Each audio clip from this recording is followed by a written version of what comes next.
Have you ever had someone beside you who seemed warm and kind in their words, but something deep inside you whispered, "This doesn't feel right"? Perhaps it was a subtle discomfort, a glance that lingered too long, a smile that didn't quite reach their eyes, or a moment when your instincts stirred before your mind could catch up. That quiet unease is no coincidence. It may be your subconscious warning you that not all is as it seems.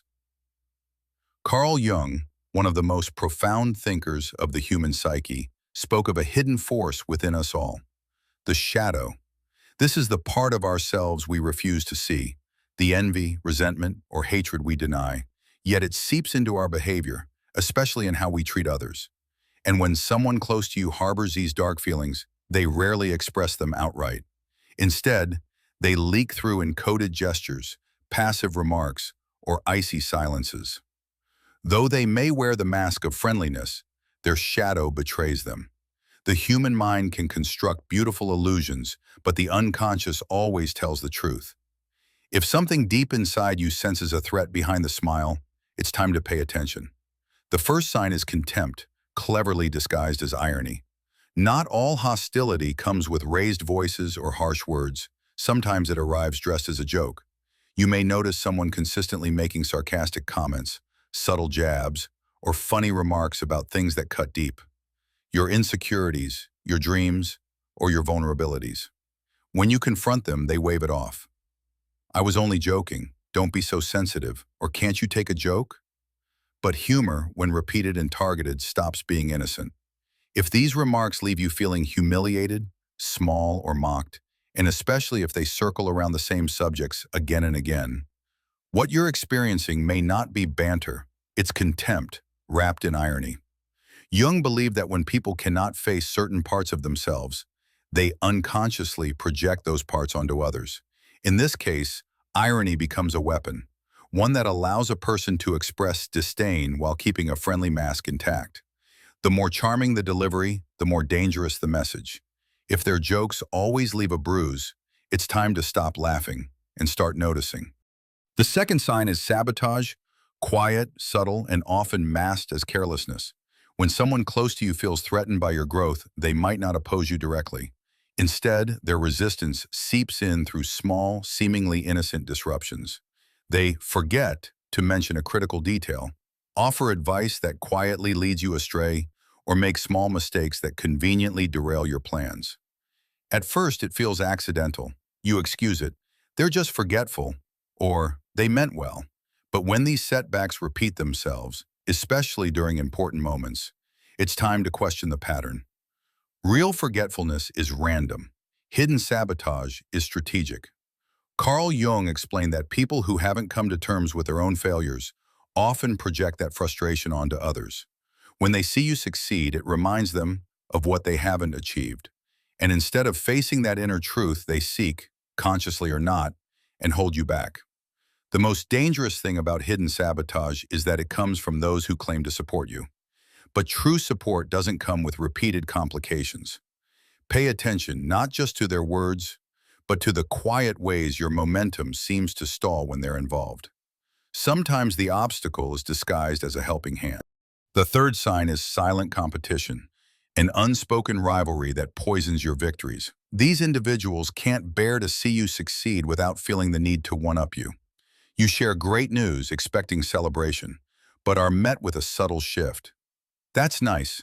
Reminds me of when I..." Suddenly your moment becomes theirs. They rarely offer sincere congratulations. Instead, they pivot the spotlight, subtly downplay your achievements, or bring up their own, often exaggerated, accomplishments. Over time, every conversation begins to feel like a contest you didn't sign up for. This behavior doesn't stem from confidence. It comes from deep insecurity. Carl Jung observed that people often project their unfulfilled potential onto others. When someone sees in you the qualities they've failed to develop, they respond with envy cloaked as comparison. Rather than confronting their own sense of inadequacy, they try to diminish yours. They can't celebrate you because doing so would mean facing what they lack. If someone consistently competes instead of connecting, you may not be dealing with a friend. You may be standing in front of a mirror reflecting their own dissatisfaction. Success should inspire those around you, not threaten them. If it does, pay close attention. Have you ever reached a turning point in your life, only to find certain people curiously absent? They smile, nod, and utter polite phrases. But when the moment comes for real support, they vanish behind excuses or a chilling silence. This kind of superficial support is one of the most insidious signs of hidden hostility. They're never openly aggressive, but their indifference in your moments of need or muted reactions to your achievements speak louder than any harsh word could. Their congratulations feel hollow, and their absence during your low points is too consistent to be mere coincidence. Carl Jung described this behavior as ego dissociation, a psychic mechanism where emotional detachment masks unresolved inner conflict. These individuals are often not capable of connecting with others' joy or pain because doing so would confront them with their own limitations or insecurities. Over time, their coldness isn't just disappointing, it's revealing. If someone consistently disappears when it matters or reacts to your success with indifference or tension, it's worth asking yourself, are they truly on your side or just wearing the mask of a friend? The fifth sign is control disguised as caring. Have you ever received advice that left you feeling smaller, more doubtful, and strangely dependent? Not all concern is genuine. Sometimes what appears as loving guidance is actually a subtle form of control. These individuals often insist they're acting in your best interest, but somehow every suggestion chips away at your confidence. They criticize your choices, question your judgment, and wrap their manipulation in the language of caring. This hidden domination isn't always easy to spot. It hides behind kind tones and phrases like, "I just want what's best for you." But if you walk away from every conversation feeling less capable, more confused, and increasingly reliant on their approval, you may not be receiving love. You may be surrendering autonomy. Carl Jung believed that those who can't manage their own internal chaos often seek control over others as a way to soothe their fear of uncertainty. Their need to dominate comes not from strength, but from deep emotional instability. True care empowers you. False care diminishes you. The difference lies not in their words, but in how you feel afterward. The sixth sign is the spreading of criticism and gossip. Have you ever noticed people's attitudes toward you shift without explanation? Friends suddenly distant, colleagues oddly cold. Sometimes the cause isn't what's said to your face, but what's whispered behind your back. People who secretly resent you often avoid direct confrontation. Instead, they express their hostility through gossip, subtle slander, or twisted half-truths. They plant doubts in others, distort facts, and quietly damage your image, one conversation at a time. This behavior is especially insidious because its impact is slow and indirect. By the time you realize something's wrong, the damage has already begun. Carl Jung explained that those who feel inferior project their frustrations onto others, and gossip becomes their weapon of choice. It's not about you, it's about their own unhealed insecurities. Watch for sudden changes in how others treat you. If people start withdrawing without cause, consider the possibility that someone is reshaping their perception of you. Insecure people seek to dim your light in the eyes of others, not because you've done something wrong, but because your presence threatens their unresolved pain. Following this, the seventh sign is a lack of genuine joy in your successes. When someone truly supports you, they rejoice in your victories as if they were their own. They don't just stand by you during tough times.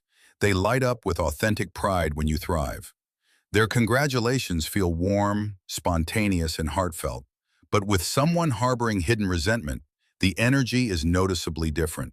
You might share good news only to be met with a brief, emotionless, "Oh, that's great," or worse, an immediate pivot to their own accomplishments. They may downplay your achievements, compare them to theirs, or imply that what you did isn't so impressive after all. Phrases like, "I did something similar a while ago," or "That's nothing, you should have done X instead," are common red flags. This isn't just casual indifference. It often stems from envy or internalized inadequacy. Carl Jung suggested that when people can't confront their own perceived failures, they project their discomfort onto others. Your success becomes a painful reminder of what they haven't achieved, triggering passive-aggressive behaviors. Over time, these subtle patterns become hard to ignore. Instead of feeling uplifted after sharing a win, You might walk away feeling minimized or questioned. Trust that feeling. True friends won't compete with your light. They'll help you shine even brighter. A consistent lack of enthusiasm for your progress reveals far more than words ever could. Finally, the eighth and perhaps most subtle sign lies in nonverbal language, the silent cues that betray true emotions. While words can be carefully chosen